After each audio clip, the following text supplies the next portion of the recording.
we are going to commence our last session for today. The theme for the last session is Halal Industry Research, Certification and Standardization. To chair the session, I request respectable Mr. Anshum Bashir, Director General, Pakistan National Accreditation Council, Ministry of Science and Technology, Pakistan. Respectable Mr. Anshum Bashir. To co-chair the session, I request Professor Dr. Fakir Anjum, Director General, National Institute of Food Sciences and Technology, University of Agriculture, Hyderabad. Professor Dr. Fakir Anjum. We have another co-chair for this session. I request the co-chair, Brigadier Retired Ahmed Reza Siddiqui, Chief Operating Officer, Hyderabad Industrial Estate Development and Management Company. Brigadier Retired Ahmed Reza Siddiqui. Now I will request the speaker of the session to join the stage. I will call upon respectable Maulana Nolati, Technological Director, South African National Halal Authority, South Africa. Maulana Nolati, Technological Director, South African National Halal Authority, South Africa. Respectable Mr. Rana Muhammad Ayub, PhD Scholar, Halal Food and Marketing, University of Hull, United Kingdom. I request the worthy speakers to join us on stage. Mr. Nisar Ahmed Ramtullah, President, Jumamad Halal Certification Authority, Mauritius. Respectable Mr. Nisar Ahmed Ramtullah. Mr. Sarfaraz Muhammad, Auditor Halal Monitoring Committee, United Kingdom. I request the speakers to join the stage. Ramtullah, President Jumamad Halal Certification Authority, Mauritius. Mr. Sarfaraz Muhammad, Auditor Halal Monitoring Committee, United Kingdom. Dr. Muhammad Jahangir, Chief Executive Officer, Halal Assessment and Certification Institute, Pakistan. Dr. Muhammad Jahangir, Chief Executive Officer, Halal Assessment and Certification Institute, Pakistan. Respectable Mr. Hamid Ahmed, Ex-Principal Scientific Officer, ECSIR, Pakistan. Now I request the chair for the permission. Our first speaker today is respectable Maulana Nolati, Technological Director, South African National Halal Authority, South Africa. Today he will be speaking to us on the topic of need of halal certification in Pakistan. Maulana Nolati. Assalamu alaikum wa rahmatullahi wa barakatuh. The topic that has been allocated to me is the need for halal certification in Pakistan. Although I am South African and not by naturalization but by birth, in fact, we live in Pakistan and in South Africa for the last almost 130 years. But Alhamdulillah, every Islamic country, and especially Pakistan, has a special place in the heart of Indo-Pak Muslims wherever they may be. And not only with regards to religious affiliation, but I think it transcends those barriers, that in terms of every other interest, right up to the extent of sport, you will find Muslims having close affinity to this country. The need for halal certification in Pakistan, I think as people that are sitting here, most of you being from Pakistan, it would seem ironical that a foreigner is coming to tell us about the need for halal certification in Pakistan. Is there a need, and what is the extent of that need? The need that is motivated through global conferences worldwide is basically the intrinsic monetary value that is attached to halal. Whether it be the sectors of finance, whether it be the sectors of tourism, whether it be the sectors of food, there's a intrinsic monetary value attached to it. And yes, it is so. However, I would just like to divert your attention a little to the other side of the coin, and which is, in fact, in my opinion, the most fundamental factor that drives a believer, and that is the factor and aspect of faith. If you minus this factor of faith, this factor of belief, and this driving force that should actually motivate us to do everything, whether it be trade, whether it be farming, whether it be politics, whether it be business and economics, the factor that should be driving a believer is faith. We do not drive a wedge between faith and any other sector of our life, because a Muslim is an embodiment of faith. His lifestyle choice should be halal, not because of any other reason, but because it is a demand and obligation of his faith. So halal is not a choice for Muslims. Whether there is a monetary value or not, that is not primary. That is supplementary, which will happen inshallah.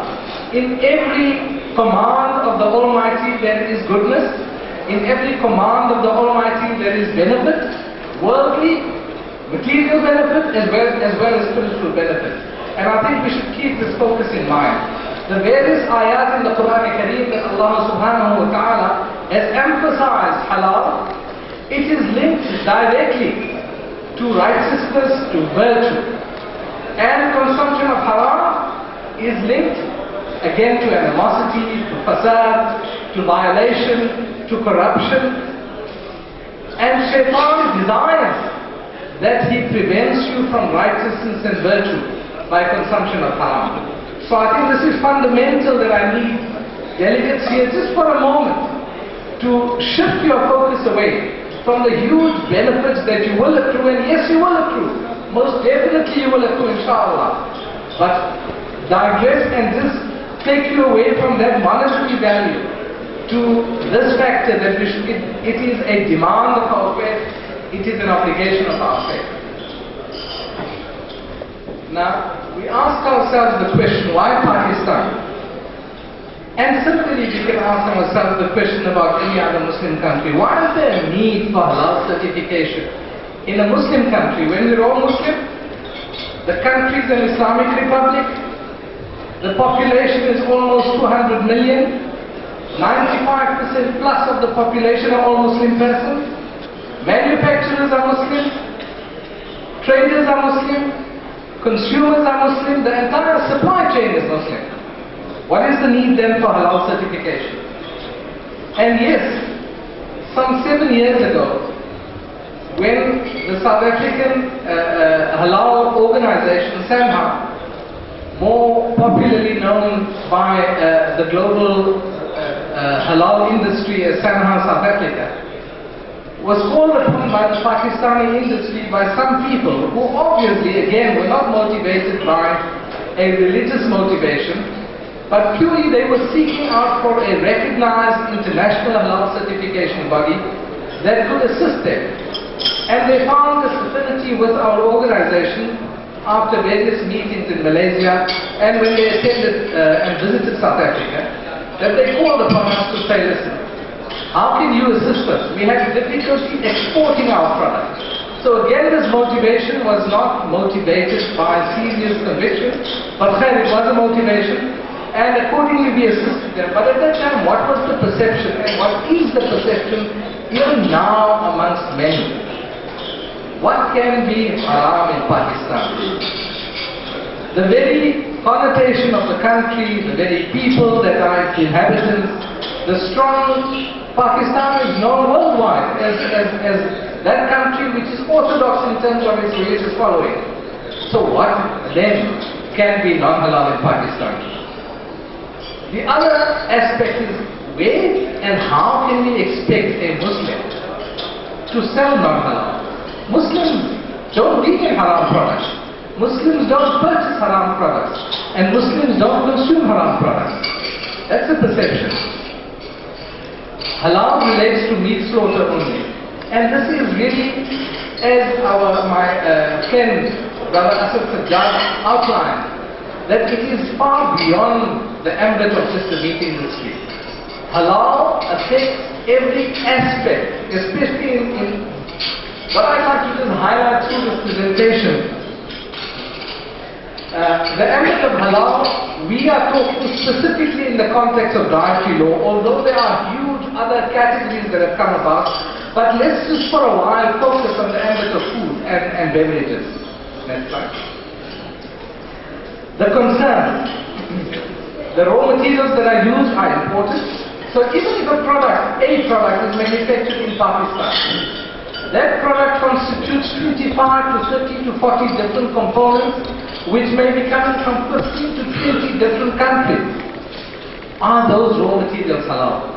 And you will be surprised that in a simple tub of yogurt, there can be pork stabilizers used. You can be surprised that in a simple loaf of bread, the flour improver that is imported can contain cysteine amino acids from human hair. You can be surprised that in a simple ice cream, there is a franchise that comes from the West, sold in our malls, and we frequent them without question. But they contain alcohol, not just alcohol, ethanol, but they contain wine. They contain pork gelatin for the smooth mouthfeel that you get. Walk into any store, look at the products on the store, even within Pakistan, and I'm going to take you in a while, little back. I'm going to take you in a while into a supermarket store that we just strolled through and took some pictures so that we can have an understanding of the type of concerns that exist. Imported meat, never mind non-meat food stuff, but even imported meat that come from the Western countries, really highly questionable. Lots of people would see Arabic inscription, al-wazn al-safi, net weight. The minute they see Arabic inscription, they believe that that product would be halal. Whether it be a meat product, whether it be a non-meat product, and that's a concern. Foreign franchise restaurant chains, we see so many of them. But really, to what extent does the franchisor in the West make disclosures to you, even on the simple spice seasoning that you have to apply to the product? What does it contain? And really it contains a myriad at times of haram ingredients as well. Imported meats. I walked into a franchise restaurant chain and I asked the gentleman, can you tell me, you're selling turkey in your products, is it local? It's not local. But where's your turkey farms in Pakistan? Do you have turkey farms in Pakistan? He says, no, it's Saudi Arabia. But Saudi Arabia doesn't have any turkey farms. So really, it is a concern and we've got to open our eyes to that. I'm going to just take you to the simple fact and highlight the lack of awareness at all levels. Whether it's at the consumer level, whether it's at the academia level, whether it's at the trade level and the traders that are involved in imports. Next slide. This is the supermarket shelf that we've just taken some pictures of. And you will see the shocking revelations recently, not anywhere else, but in Pakistan. Next slide. This is a beefy stewed product that comes through from the USA. Click. Look at the ingredients. It contains beef broth, it contains beef fat. There isn't any sign of halal on the product. It is found in the supermarkets in Pakistan. Who's the buyers? 96 to 98% of the Muslim community. Next slide. Our infant feed, little children, absolutely innocent, are being fed products which are highly questionable. No halal sign, no confirmation whether it's an infant formula milk that can contain pork enzymes and amino acids, or whether it is a product like this which clearly says it's a turkey soup. Okay? The ingredients: carrot, water, potato, apple juice and turkey. Now where is that turkey halal or not? But it's there. Children love these jellies and so do many of us. But what do they contain? We don't even know whether they contain pork gelatin, whether they contain a bovine gelatin that is halal. Click. Look at the ingredients. Clearly gelatin bovine, and we know the literacy rate in this country. Some say 47%, But some say that, look, if you can at least read your name, then you're counted amongst the literate. So maximum 47% of the community are literate in this country. How do you expect them to identify? Next slide. Fish oil. Glycerin, which is a byproduct of tallow, found in a simple omega-3 fish oil. Gelatin is a common ingredient. It could be from pork sauce. Next slide. We have gelatin manufacturers. Pick up a farm jelly. We have jelly manufacturers. But do we find a source of flour that I bought a jello that comes from the USA? Contains gelatin, no source written. It could very well be pork gelatin. Next slide. Look at this, and this is absurd to the extreme. A product found in, what's the content? Blatantly the content is red wine. On our shelves existing now. Next slide. Dried chicken fat. Product of the UK. Unilever UK. Somebody's imported it. It's on the shelves. Whilst you might be having a halal variant made in Pakistan by Unilever, you still have a haram product or a questionable mashkook product coming from there. This was just recently, last week sometime, in one of the papers, where one of the journalists found pork jerky on the shelf. And look at this product now. It's a simple red beans and rice. Content? Contains pork. Next slide. So halal certification is an imperative. We have to embrace this process. Embrace it with the right reason, with the right intention. The monetary value is guaranteed, really is guaranteed. Let us understand firstly the difficulty that even the trader, the importer, the manufacturer has in evaluating the different imported raw materials.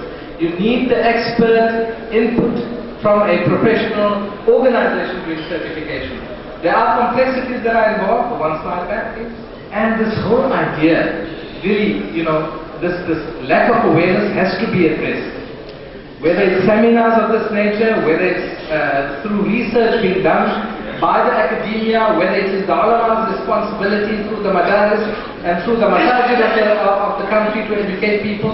But there's a huge lack of awareness which needs to be addressed, so that we can overcome this great obstacle, in my opinion, for our both, not only for our monetary progress, but more so for the spiritual progress of the individuals of this noble land. And with these few words, I take your permission. Assalamu alaikum.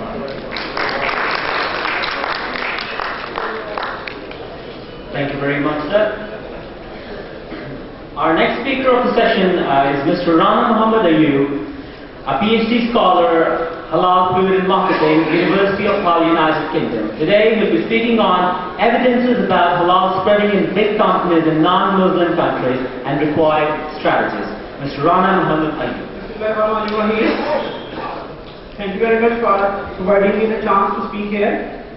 A lot of people, they have been talking about the importance of halal in the Muslim countries, and they have discuss different dimensions of it. My area of study and my research focus is on the importance of halal in the non-Muslim countries and the non-Muslims as well.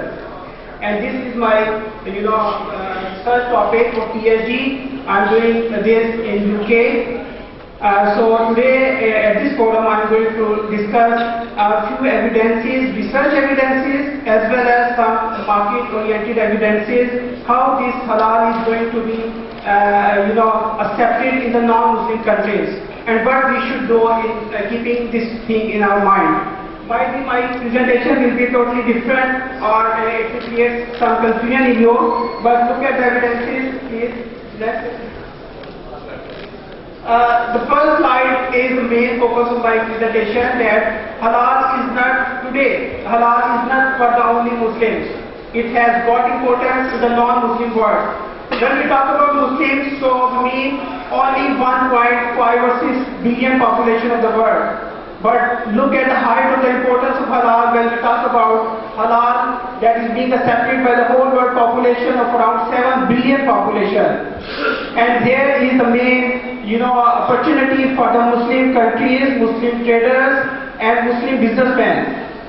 Next, please. I have given some latest researches, which have given some evidences how it is getting important. Look at the latest research of 2010 that halal has emerged one of the prominent brand of the world. This is the latest research of 2010.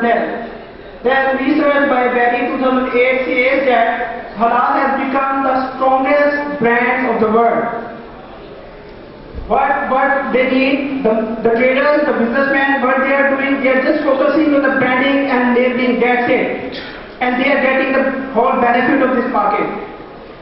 Now, according to 2007 by Shah Alam, he says that this is the fastest growing food market. Among all the other food markets, halal food market is the fastest growing market of the world. Then according to Shah again 2011, he says that halal is being accepted by the non-Muslims only. It is considered nowadays, it has been considered as the benchmark of safety, hygiene and quality. That's why it is getting acceptability. Next please. According to Berry, the demand of halal products that has increased in the non-Muslims. This is the research evidence. Then according to my previous paper, there is a demand of around $3 trillion US dollar annually. And according to this paper, February 2006, he says that there is an increase of 20% sale in the businesses. If they are offering halal, they are getting 20% increase in their sale. For example, KFC, Burger King and Taco Bell. They have started offering halal products and they have got around 20% increase in their business. Then another evidence that how it is getting importance in UK. Most of the non-Muslims, they are purchasing halal meat from the halal butcheries in UK. I have witnessed this thing during my stay there. And look at this slide, it shows you that how Tesco, they have opened a halal counter. And UK has a plan to import around 148 million pounds halal products from Malaysia. Why not from Pakistan? What we are doing? Why we cannot provide this product? So this is a huge business here. Next please. Look at these big names. Everybody know these. McDonald's and KFC. How this demand has affected their logos. Look at the halal McDonald's, biggest fast food company of the world. Look at the KFC. This is the logo of KFC in Brooklyn in New York. How they have changed their ways, the ways of business. This is the second largest fast food company in France. How they have changed their logo just to target the exact halal market in the area. France is the biggest, is having the biggest Muslim population in Europe, around 6 million population in Europe. This Burger King, the biggest, one of the biggest, fast food chain, not yet in Pakistan, but they have changed their logo like this, just to target the halal market. And this halal concept is not just restricted to the product side, it has also spread into the services side. These are one of the biggest banks, HSBC and TSB Lloyds Bank, the biggest bank of UK, they have offered the halal accounts. Myself has the halal account, Islamic account in UK and TSB. So how this is getting importance? And this is the height, in this hotel, Al-Jawara Hotel in Dubai. They have offered a full halal hotel, and according to their figures, 60% of their clientele is from the non-Muslims. And these are the pictures from the butcheries in UK. How the non-Muslims, they are going to get the meat, halal meat from the halal butcheries.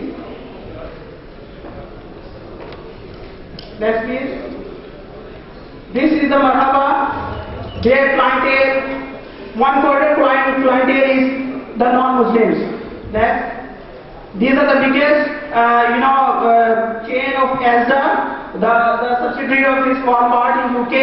They have opened their halal counter. And some of the branches of Asda, they are just offering the halal meat. Haji Baba is a famous person there who is going to provide the halal meat to their Asda stores. and you can see from the picture, they have separate Haji Baba counter for providing the halal meat. They have around 9 branches here. And this has also, spread into the schools. Head of Council of London says that they are going to implement, they are providing the halal meat, halal product to their school children, and they are going to provide it to the 52 schools of London and UK. And these, just in UK, if we talk about UK, there is a sale of around $4 billion market. And look at the Morrison, they are going to offer the halal products on their different 20 stores. This is the Boots, that is the biggest, pharmaceutical chain in the UK. They are offering the halal foods on their around 30 stores, halal baby foods. And Carrefour in France, they are also offering the halal counters. Next is Nestle, everybody knows, that is the biggest company of pet food in the world. They have been offering the halal foods for several decades. These are the references, and from all this, the main purpose of my presentation was just to apprise the importance of halal in the non-Muslim countries and what Pakistan should do. We should go for certification, we should go for increasing the quality, and we can do a lot. If Malaysia can do, why not Pakistan? So, thank you very much for the chance.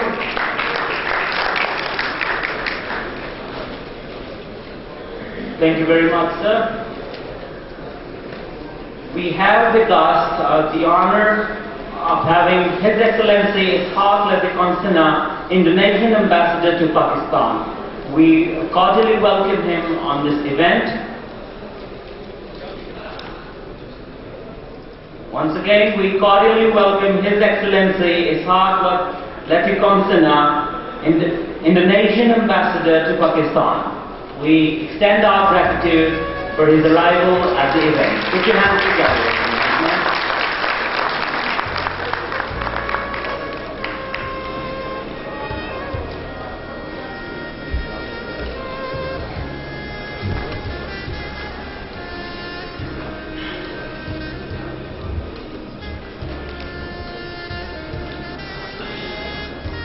President Juma Mas Halal Certification Authority, Mauritius. Today he will be speaking on importance of halal certification, a case study of Mauritius. Mr. Nisar and Mr. Ramzullah. Assalamu alaikum wa rahmatullahi wa barakatuh. First of all, I thank the organizers who gave us the opportunity to bring to you our experience and also to learn from all the speakers from different countries in the world. Alhamdulillah, first of all, I need to, because every time I address people say, where is Mauritius? I think I have to give a small brief of Mauritius because people don't know where, most of the time people don't know where Mauritius is. Mauritius is an island in the Indian Ocean to the east of Madagascar and South Africa with a population of nearly 1.3 million and Muslims make of to 18% of the population. Mauritius is known to be a tourist resort, famous for its lovely beaches, and yearly we receive 1.0 million tourists. Muslims in Mauritius have their roots in India and Pakistan, and Alhamdulillah, Islam is well established with nearly 225 masjids, madrasas, darul and Islamic propagation centers. The food business in Mauritius, unfortunately, is mainly controlled by the non-Muslims, even though Muslims are known to be the biggest consumers. Juma Masjid is recognized as the Islamic authority by the government of Mauritius and as well internationally accepted as a reliable halal certifying body. We have been in halal certification for over 30 years now, and at the beginning, GM was only certifying the local abattoirs. Due to concerns from Muslim consumers, the need to have a well-structured halal certifying body was felt, and hence Juma Masjid Halal Council was set up a few years ago as per international requirements. In 2010, we launched the Halal Guidelines to give a better understanding of halal to those in the food business and industry, especially the non-Muslim. GMSC has also submitted a proposal to the Ministry of Health to amend the existing Mauritian food regulation to make provision for halal and veg food, to ensure that those who claim or use the halal logo on their product should support it by halal certificate issued from a recognized halal authority in the country of origin. Right now we have, among the others, we have Ivanka, Sanha, NIHT, MGC from South Africa, HTC, Muiz from Singapore, MUI from Indonesia, Jakim from Malaysia and New Zealand. The main issue we are facing is that up to now we do not have a unified halal standard for all halal certifying bodies. Confusion comes from different interpretation and application of Islamic laws. Issues such as mechanical slaughtering by Christians considered as people of the book, gelatin from non-halal slaughtered animals that are halal certified by certain organizations. It is high time for halal authorities worldwide to come to some understanding so that the consumers do not have to question the authenticity and integrity of the certifying body. Traditionally, Mauritius import foodstuffs mainly from Australia, South Africa, New Zealand, Poland, France, Italy, Egypt, India, Malaysia and Pakistan. But during recent years, a lot of meat and meat products are coming from Brazil, foodstuff from China, Thailand and just recently from Turkey. Pakistan export to Mauritius comprise mainly of basmati rice, and since past few years, though not in big volume, some fruit, spices, pickles, jams, juices, biscuits, other confectioneries and medicine are seen on the local market. Tremendous scope exists in expansion for export of fresh fruits, vegetables, potatoes and onions, beverages, foodstuff, medicine, livestock, meat and meat products, dairy products, dry fruits, nuts, canned foods, etc. Pakistani private sector can establish joint ventures with Mauritian firms to use Mauritius as a distribution hub for Africa and Madagascar. Potential in the halal sector of very good. The halal industry is the fastest growing business in the world today with 1.8 billion of Muslims, for whom consuming halal is an obligation in their belief. Pakistan has all the potential of playing a leading role in the halal industry today, and I am confident with a well-structured halal certifying authority, good manufacturing practices, and strict hygiene conditions that in the years to come we have halal food produced by the Ummah for the Ummah. So, thank you all for your attention. Thank you very much, sir. Our next speaker of the session is respectable Mr. Sarfaraz Muhammad, Auditor Halal Monitoring Committee, United Kingdom. He'll be speaking on halal certification and confectionery products, the need for a proactive and holistic approach to auditing. Respectable Mr. Sarfaraz Muhammad.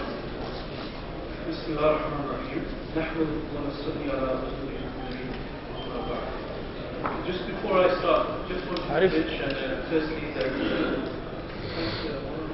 Nolati for bringing up the point about the need for halal certification and the issues which we find in every single supermarket around the world. And I would say in the UK, we've got even more problems, the dominant community being non-Muslim. So this presentation really is about how halal certification actually takes place. We've heard a lot of discussion today about halal being important, right from the recitation of Muftisab at the beginning, where he recited all those verses saying the importance of halal. So how do we actually tell if something is halal or not halal? So this is some of the work that we've been doing at Halal Monitoring Committee. I work on the Sharia board as well as being the Sharia scholar there at the HMC. So we can go to the first slide.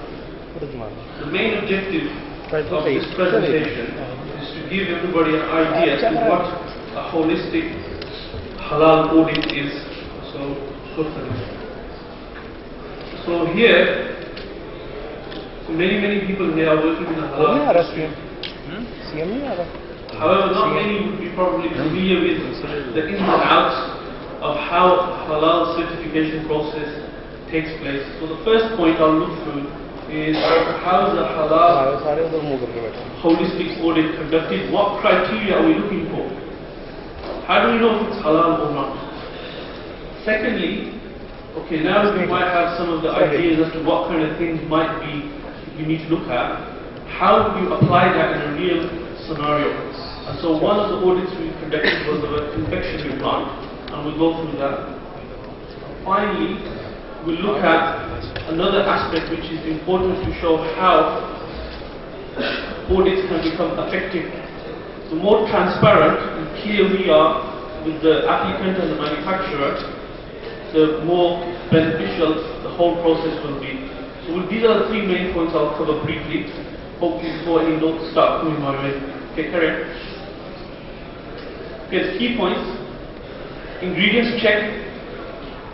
Mentioned by a lot of people here already about halal meat, etc. being used. Cleaning agents. No one thus far in the conference has mentioned that, but cleaning agents are a major issue. Many of the machines which are used to produce halal products or just general products, all mechanized using machinery.